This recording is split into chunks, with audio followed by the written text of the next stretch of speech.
Eu sou Francisco Brito Cruz, sou diretor do Internet Lab e vim dar essa aula aqui no curso de Fake News e meu assunto aqui é regulação. Bom, o que eu pensei em discutir com vocês nessa aula, nessa conversa que a gente vai ter? São 3 pontos. O primeiro é um pouco uma premissa, pensando no que a gente está discutindo quando a gente está discutindo a regulação de fake news, né? É um pouco uma introdução. O segundo ponto é a respeito de que tipo de regulação que a gente está falando, né? Se é a regulação do Estado ou se existem outros tipos de regulação disponíveis. Ou seja, pensando numa caixa de ferramentas regulatórias, quais são as diferentes ferramentas que estão ali? E, em terceiro lugar, o que eu queria falar com vocês é a respeito de como o direito é apropriado, ou a regulação em geral, é apropriado para a instrumentalização, né, política, né? Como que o direito, inclusive, é mais uma ferramenta em possíveis guerras de informação, guerras de desinformação, guerras de propaganda. Mas eu vou chegar lá. Primeira parte, essa premissa, né? Primeiro que fake news, eu acho que vocês vão ouvir isso bastante no curso. Fake news não é um assunto simples, né? A gente que tem estudado o tema, às vezes foge um pouco dessa definição, né? É uma definição, vamos dizer, politicamente carregada, né? Uma definição que lembra, por exemplo, políticos que acusam um meio de comunicação de fake news, né? Então, ela tem ela carrega a questão política, né? E eu acho também, ela não consegue, vamos dizer, abraçar todo o fenômeno, né? A gente simplifica muitas coisas diferentes. Às vezes a gente está falando de fake news, a gente está falando de uma campanha, por exemplo, de ataques mais baseada em ódio do que exatamente em informação falsa. Às vezes a gente está falando de um boato que está circulando e que não foi checado. Às vezes a gente está falando de um erro jornalístico, né? Então, tudo isso acaba, vamos dizer, nublando um pouco e simplificando vários fenômenos que são diferentes. Mas talvez o que exista de comum entre todos esses fenômenos é uma transformação na forma como as pessoas estão se informando, estão se comunicando e também estão, vamos dizer, abordando assuntos políticos nessa informação e nessa comunicação, né? Por isso que tem uma relação tão ligada assim com a política, né? E talvez dos aspectos mais importantes para a gente firmar essa premissa é que o tipo de comunicação dominante nas nossas dietas de mídia, ou seja, na forma como a gente se informa e na forma como a gente se comunica, o tipo de comunicação mudou, né? Agora a gente tem uma comunicação que não é mais o que a gente chamava antes de comunicação de massa, né? De um para muitos, de uma Rede Globo, por exemplo, para o Brasil inteiro, por exemplo. E a gente tem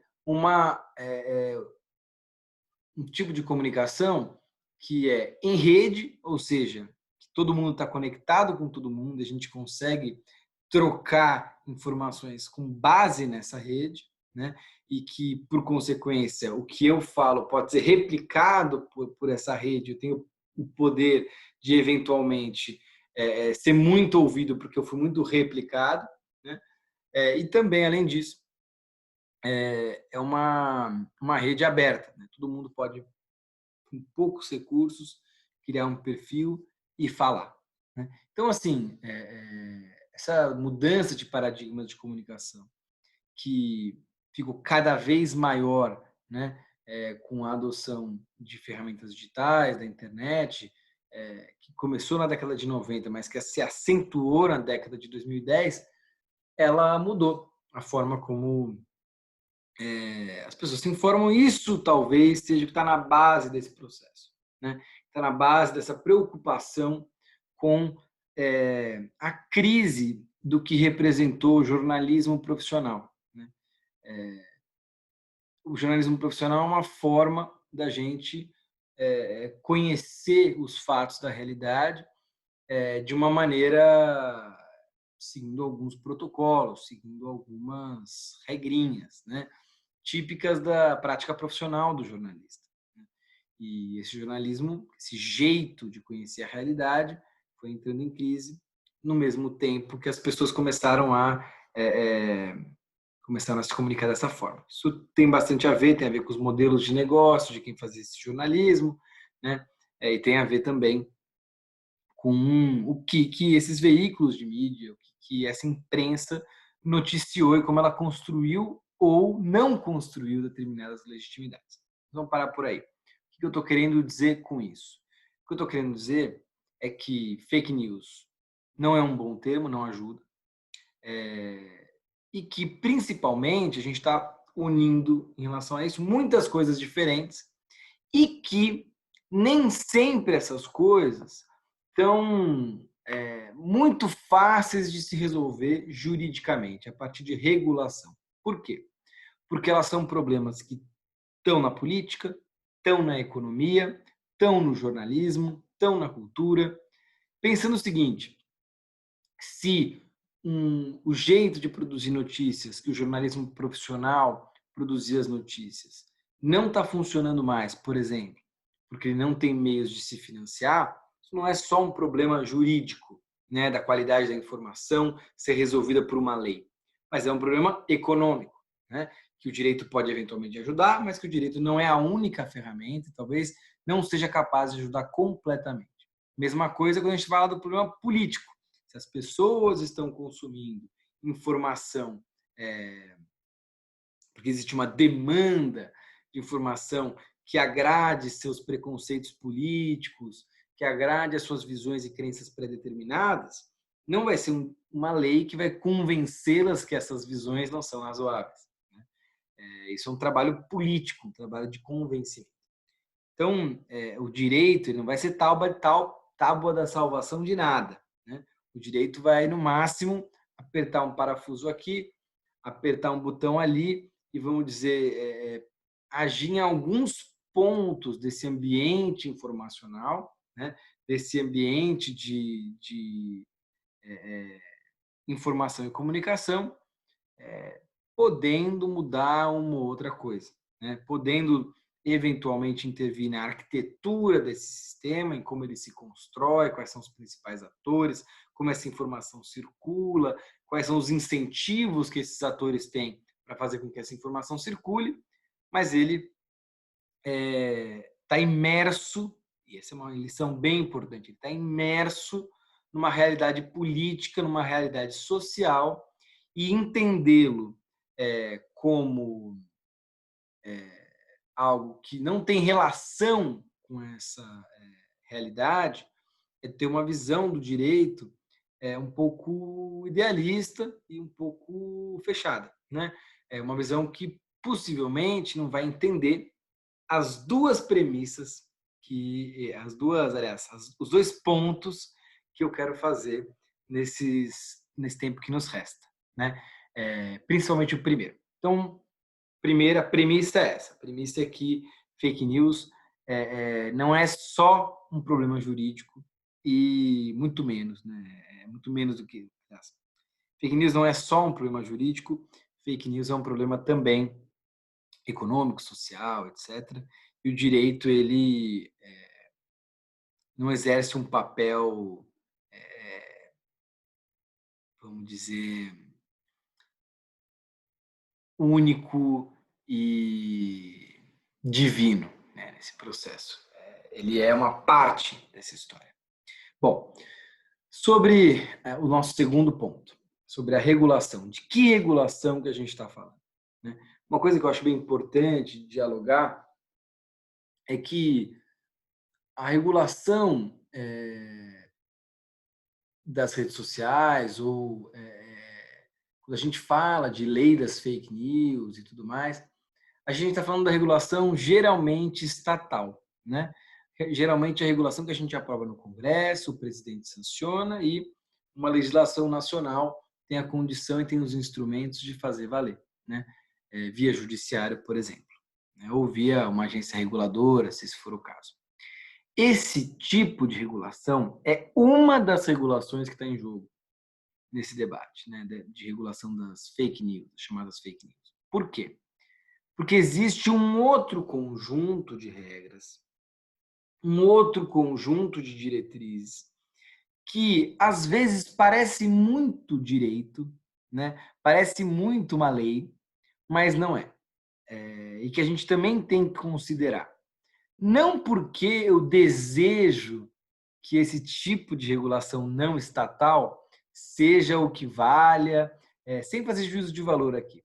Estou pensando do ponto de vista pragmático, realista. Né? O que a gente tem em jogo? A gente tem a regulação estatal, mas a gente, ao mesmo tempo, também tem a regulação privada.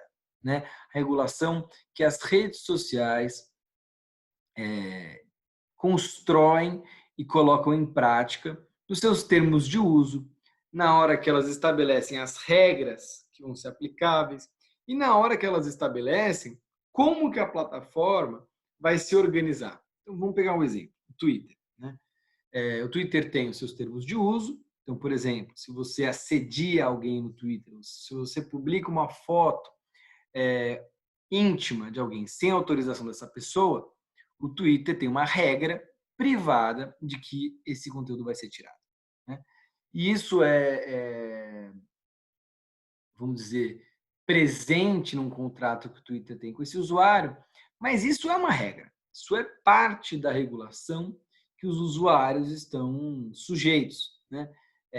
E essa regulação, há algum tempo, tem se preocupado também de falar sobre questões de desinformação, de fake news. Né? Não é à toa que algumas das plataformas, Facebook inclusive, tem uma regra de que se o conteúdo é rotulado como de baixa qualidade por um checador independente, esse conteúdo vai ter uma distribuição reduzida pelo algoritmo do Facebook. Bom, o que isso diz? Né? Isso nos diz que existe uma regulação privada que está, vamos dizer, condicionando a distribuição de um determinado tipo de conteúdo que é rotulado como desinformativo ou de má qualidade. Né? E mais do que isso, o Twitter também tem a definição do que é um retweet. Né? Ele escolheu um dia que a sua plataforma ia ter uma coisa chamada retweet, né? E não uma outra coisa. Por exemplo, um retweet expandido, que amplia em 10 vezes o que um retweet faz. Né? Ou o Facebook, né? Existe o botão curtir, mas não existe o botão descurtir ou não gostar. Né? O Facebook escolheu só o botão curtir, né? E depois adicionou mais alguns. Então, essas escolhas das plataformas sobre a sua arquitetura também são parte de uma regulação privada que essas plataformas colocam e que, se pensada da perspectiva de que essas plataformas são amplamente utilizadas por parte da população para discutir política, para se informar, são uma regulação privada dessa esfera pública. Né? E aí a gente encontra uma contradição, né? Uma contradição dos nossos tempos. A gente tem empresas privadas que, pela sua importância, acabaram tendo uma importância enorme para a gente ter uma conversa pública sobre algum assunto, mas que elas têm suas regras. Né? E aí vocês vão me perguntar, é bom ou ruim que as empresas tenham essas regras? Né? A minha resposta é que depende. Né? Por quê? Porque pode ser importante, por exemplo, que as empresas retirem com muita celeridade um conteúdo de exposição de imagens íntimas, por exemplo, não consensual, né, de imagens íntimas. Pode ser que isso seja essencial, né, para garantir a segurança das pessoas na plataforma. E muito mais do que isso, pode ser que seja essencial também que a plataforma tenha regras para proteger usuários de campanhas coordenadas de ataques. Ou ainda de coibir o spam, né, o disparo de mensagens de maneira automatizada, que prejudica, né, o debate público, porque causa um ruído, né, como se muita gente estivesse falando uma coisa e esse assunto na verdade, está só sendo inflado artificialmente, né? Então, essas questões são questões que acho que dá para refletir que tem um lugar para a regulação privada. Mas, obviamente, essa regulação privada traz seus problemas, porque ela pode ser abusiva, né? Então, essa primeira questão a respeito da regulação, né, para além de a gente entender que fake news não é um problema só jurídico, é a gente entender que a regulação que as plataformas estabelecem, ela é fruto de escolhas políticas feitas por seres humanos de carne e osso e que a gente pode discutir essas escolhas, né? Que a gente tem que discutir essas escolhas, se elas causam o efeito de melhorar a nossa comunicação, melhorar o nosso debate democrático, ou se elas são abusivas, se elas são exageradas, se elas causam problemas a direitos e por aí vai. Uma das questões que eu considero importante é a gente discutir a transparência dessa regulação privada, né? A transparência dessas medidas unilaterais que as plataformas impõem aos seus usuários, né? Como, por exemplo, a retirada de uma conta, né?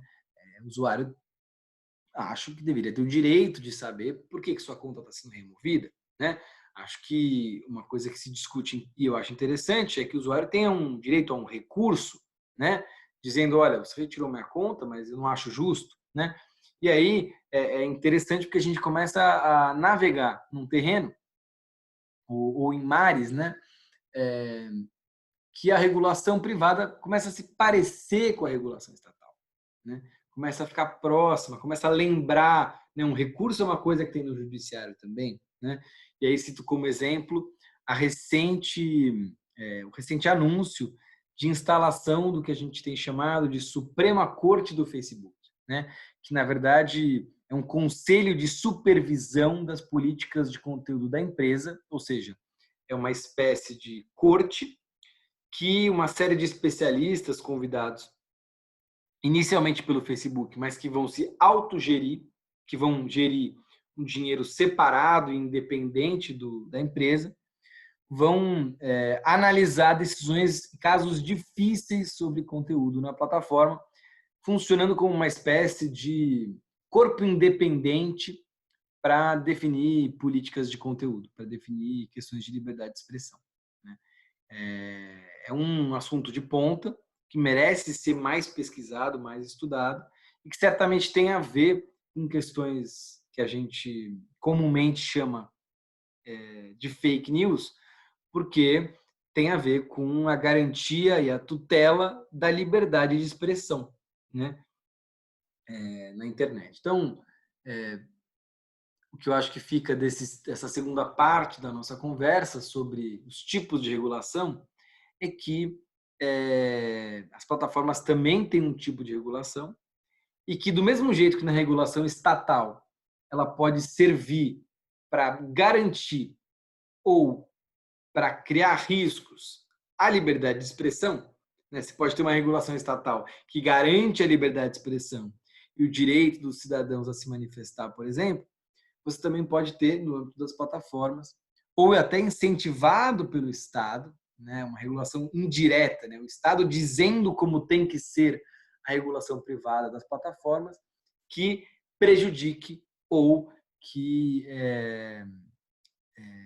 proteja a liberdade de expressão, né? Eu acho que o caminho que pode ser interessante em âmbito democrático é que, pelo menos, a gente garanta uma boa transparência dessa regulação privada. Bom, além disso, além de pensar nos tipos de regulação, pensar na regulação estatal, pensar na regulação privada, pensar até na regulação supraestatal, internacional, né? Porque existem princípios de direito internacional que são aplicáveis, especialmente porque as plataformas operam no mundo todo. Tem um outro problema, tem uma outra questão que se torna muito importante na hora que a gente discute a regulação da desinformação, a regulação das fake news, né? Que é que o direito ele sempre pode ser instrumentalizado por atores políticos para fazer a sua luta política. Direito não é uma coisa que só pelo fato de existir, ou seja, só pelo fato da gente criar uma lei que proíbe fake news, por exemplo, que o problema está resolvido. Né? Vou dar um exemplo aqui que eu acho que é um bom exemplo. Vamos imaginar que a gente tem um crime de fake news. Esse crime de fake news diz: disseminar fake news no Brasil sujeita a pessoa a uma pena de prisão de 5 anos. Bom, aí a gente pode pensar, o problema está resolvido, certo? Ninguém vai mais disseminar fake news, porque existe uma pena alta para isso. Mas o ponto é, o que é fake news? Né? O que é essa coisa genérica que a gente colocou na lei? Aí vamos tentar melhorar, né? Vamos tentar melhorar esse crime. E aí a gente coloca no parágrafo 1º. Fake news é a informação falsa, comprovadamente equivocada, que é disseminada para causar danos. Bom, aí a gente pode pensar que resolveu o problema, certo? Porque a gente criou uma definição de fake news. O problema é que essa definição ela é muito genérica. Né? O que é uma informação falsa, comprovadamente equivocada e que pode causar danos? Depende muito de quem está interpretando o caso concreto. Se, por exemplo, a gente tem uma pessoa que acha que comprovadamente equivocado é o que está nos órgãos oficiais, e se os órgãos oficiais, por exemplo, dizem uma coisa que um cidadão não concorda, né, e quer criticar, eventualmente esse cidadão pode ser enquadrado, porque ele está causando danos, está contra um órgão oficial, né, ou seja, está comprovadamente equivocado e está disseminando uma informação que o juiz, naquele caso, decidiu ou interpretou que é falso. Então, a gente depende desse exercício de o que a gente chama no direito de subsunção, né? De pegar um conceito genérico e de subsumi-lo ao caso concreto. O problema é esse, né? O problema é que a gente não sabe qual vai ser o juiz que vai julgar esse caso e a gente não sabe quem vai provocar o judiciário e sobre qual caso que o judiciário será provocado para dar uma decisão. Qual que é o receio, por exemplo, de uma coisa como essa? O receio é que alguém vai usar esse crime para, por exemplo, enquadrar um crítico de uma autoridade, por exemplo, ou para enquadrar um movimento social, ou para enquadrar uma liderança comunitária, né? Porque é alguém que está incomodando um poderoso, está incomodando alguém que gostaria de calar aquela voz, e esse crime que a gente imaginou junto vai servir de instrumento político para que essa perseguição aconteça. Né? Vai servir de arma nessa guerra de informação. Eu vou dar um exemplo que eu acho que é bem interessante a respeito das eleições. Né? A legislação eleitoral tem uma série de regras sobre o que pode ser falado ou não falado na propaganda eleitoral. Uma das regras diz que na propaganda eleitoral, e aí só um parênteses, o Brasil não tem uma definição do que é propaganda eleitoral na internet, mas dá para a gente argumentar aqui, pelo menos pelo exercício, que propaganda eleitoral é tudo que o candidato fala. Vamos dizer que vamos partir desse pressuposto. Né? É um pouco mais complexo do que isso, merece aprofundamento, mas vamos partir desse pressuposto. E o Brasil diz que existe um ilícito quando na propaganda eleitoral, ou seja, no que o candidato fala, no nosso exercício, ele está falando de um fato sabidamente inverídico. Isso é ilícito no Brasil. Né? O candidato não pode colocar na propaganda eleitoral uma menção a um fato sabidamente inverídico. Né? Bom, o que isso acontece na prática nas eleições? O que isso causa na prática? Isso causa que um candidato fica processando o outro, dizendo que tudo que o outro fala é um caso sabidamente inverídico, é um fato sabidamente inverídico. Todo fato que gera alguma dúvida, o candidato adversário vai lá e processa, pedindo a remoção do conteúdo ou mesmo a punição do candidato, a sanção que a Justiça Eleitoral vai aplicar, né? Ou seja, a gente tem uma guerra de ações, a gente tem uma guerra de litigância entre um candidato e o outro candidato, com base no discurso. É quase como uma campanha para ser, vamos dizer, bem armada para essa guerra, ela tivesse que ter os propagandistas, aqueles que vão criar, entre aspas, as fake news, né? Vão criar propaganda política contra o adversário, numa frente, e na outra frente eles tivessem os advogados, que fossem responsáveis por retirar do ar, remover, responsabilizar e calar os propagandistas do outro lado, né? O problema dessa história toda é que não existem só propagandistas, né? Existem os cidadãos comuns, as cidadãs comuns.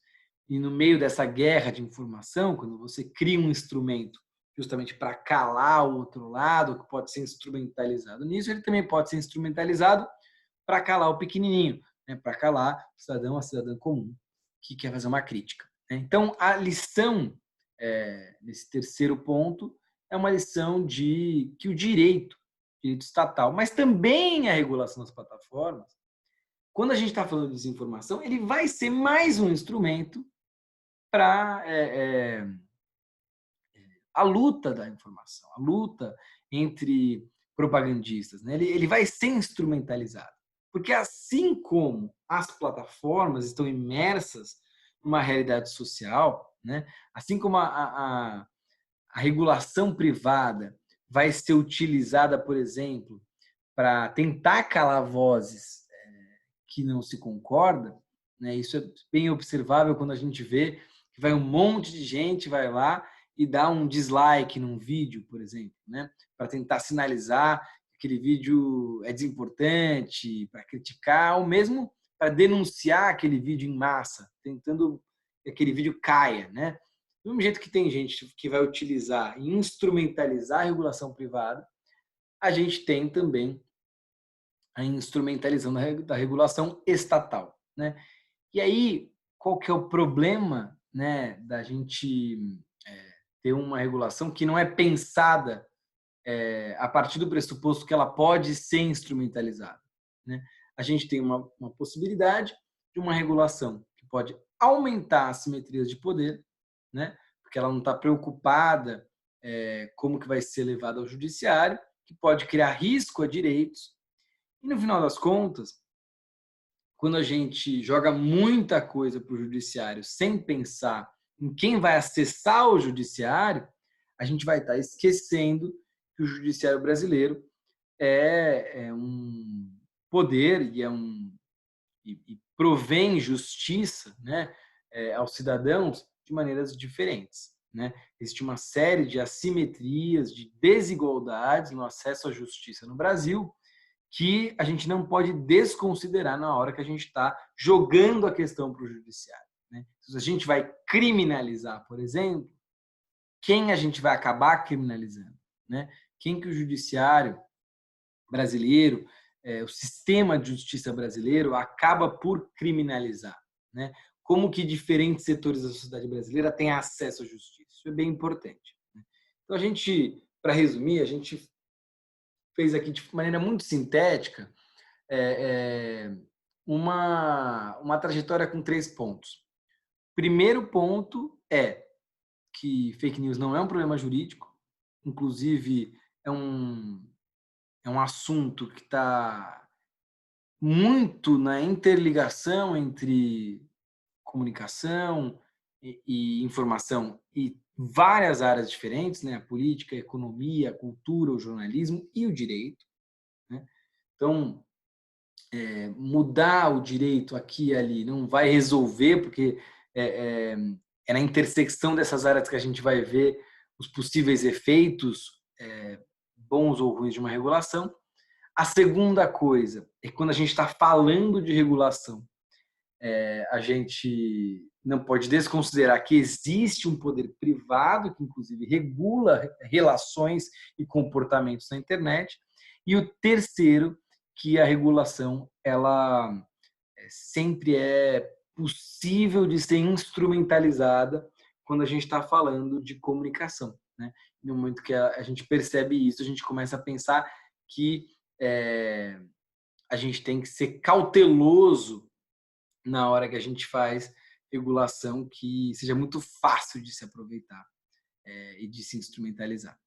E para terminar, queria em 2 minutinhos falar o seguinte: em primeiro lugar, pensar que tem muita coisa acontecendo nesse âmbito de regulação de fake news no Brasil, tem inquéritos no Supremo, projeto de lei de fake news. O importante é a gente estudar, aprofundar os nossos entendimentos das regulações em jogo.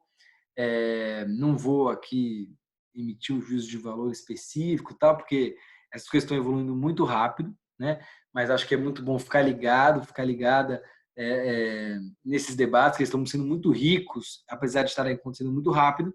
Em segundo lugar, falar que não existe uma resposta pronta para dizer se mais regulação ou menos regulação, ou se ter regulação ou não ter regulação é ideal, né? Eu não defendo que tenha que existir uma regulação e nem que não tenha que existir uma regulação. Todo o problema está em que tipo de regulação é pertinente e para qual problema. Então, se tem uma única mensagem que eu queria passar para todos vocês, é fazer essas perguntas. Que tipo de problema que a gente está querendo resolver? E se aquela abordagem faz sentido, se aquela abordagem ajuda a produzir aquilo, pensando que ela vai ser apropriada na sociedade, ela vai estar imersa numa sociedade que tem seus problemas políticos, seus problemas econômicos, seus problemas culturais, e que o direito vai interagir com esses problemas, né? E não necessariamente resolvê-los totalmente. É isso que eu queria dizer. É um pouco isso que eu queria falar com vocês. Espero que tenha provocado, né, alguma coisa aí para a gente pensar em regulação. Fico à disposição e o Internet Lab também, né? Nossos materiais que a gente tem produzido e etc. Muito obrigado. Até mais.